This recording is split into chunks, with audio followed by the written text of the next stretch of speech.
Assalamualaikum warahmatullahi wabarakatuh. Perkenalkan, saya Dia Trianono dengan NIM 11231058.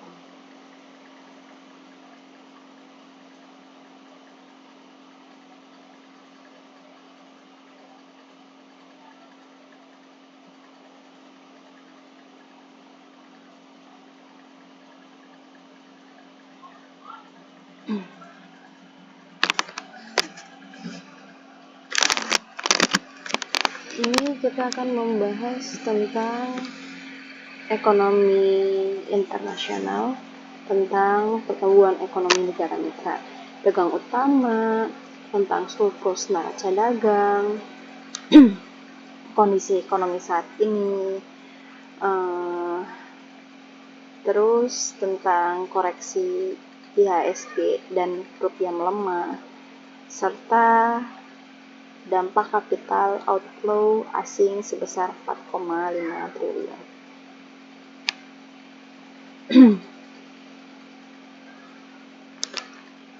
Halo semuanya, selamat datang dalam analisis strategis mengenai landscape ekonomi Indonesia terkini dari periode tahun 2025 hingga triwulan 1 2026.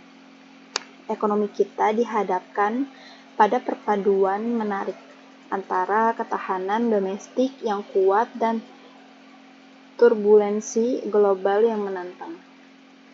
Hari ini kita akan membedah 5 poin krusial, mulai dari rapor pertumbuhan negara mitra dagang, rahasia surplus, neraca perdagangan kita, hingga cara cerdas menyikapi fluktuasi rupiah dan pasar modal dalam kehidupan sehari-hari. Mari kita bahas. Pertumbuhan ekonomi negara mitra dagang utama Indonesia tahun 2025 sampai triwulan 1 2026. Pertama, mari kita lihat kondisi para mitra dagang utama kita sepanjang tahun 2025 hingga awal 2026. Sektor manufaktur global menunjukkan arah yang bervariasi. Negara mitra seperti India dan Amerika Serikat berhasil menjaga tren ekspansi industri yang solid di kawasan regional. Negara-negara ASEAN seperti Vietnam dan Thailand juga menunjukkan pertumbuhan aktivitas produksi yang sehat. Namun, kita tidak bisa menutup mata bahwa beberapa wilayah seperti Tiongkok dan Eropa sempat mengalami perlambatan akibat dinamika struktural domestik mereka. Untungnya, permintaan eksternal dari mitra-mitra yang masih ekspansif ini tetap mampu menopang dan menjaga momentum ekspor produk-produk unggulan Indonesia di pasar internasional. Kita masuk poin kedua, neraca dagang Indonesia yang surplus karena didukung arus logistik nasional. Masuk ke poin kedua, mengapa neraca perdagangan Indonesia tetap perkasa?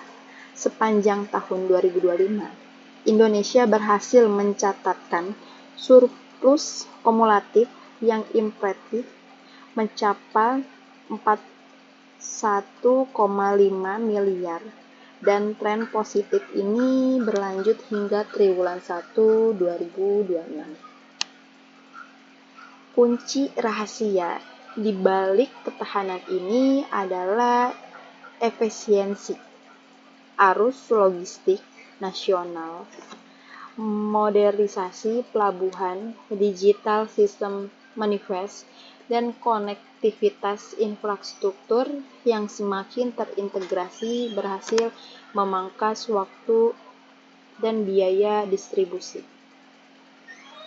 Hasilnya, produk ekspor kita memiliki daya asing harga yang jauh lebih kompetitif di kancah global, sekaligus mempercepat distribusi komoditas andalan dari hulu ke hilir.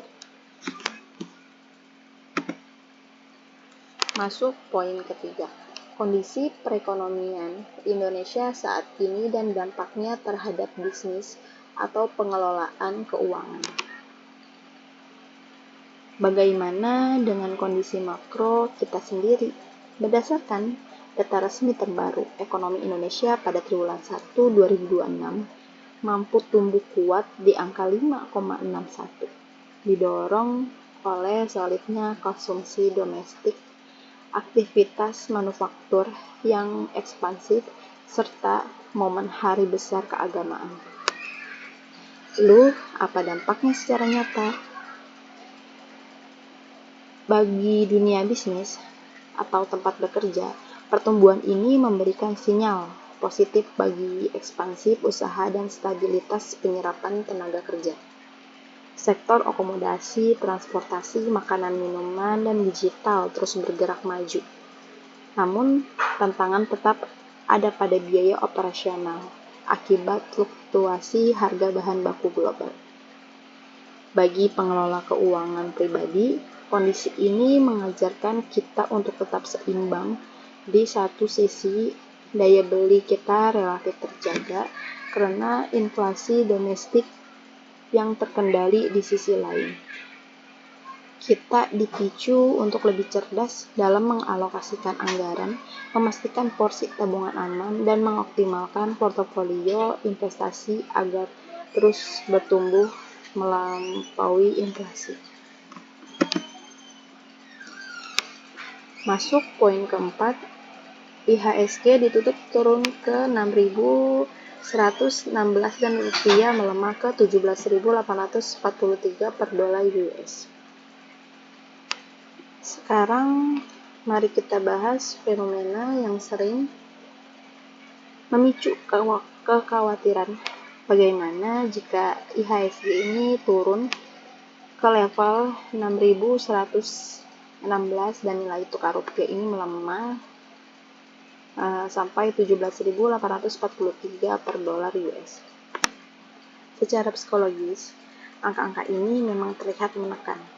Namun dalam kehidupan sehari-hari, kepanikan adalah musuh utama. Langkah bijak yang bisa kita lakukan adalah yang pertama adalah evaluasi pengeluaran.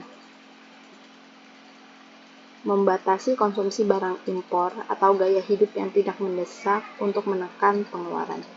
Yang kedua, strategi investasi. Penurunan pasar saham atau IHSG ini sebenarnya menjadi kesempatan untuk membeli aset-aset fundamental bagus dengan harga diskon secara bertahap demi jangka panjang.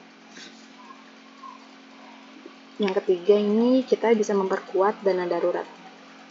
Mengalihkan sebagai likuiditas ke instrumen beresiko rendah yang likuid agar pondasi keuangan keluarga tetap kokoh menghadapi volatilitas jangka pendek.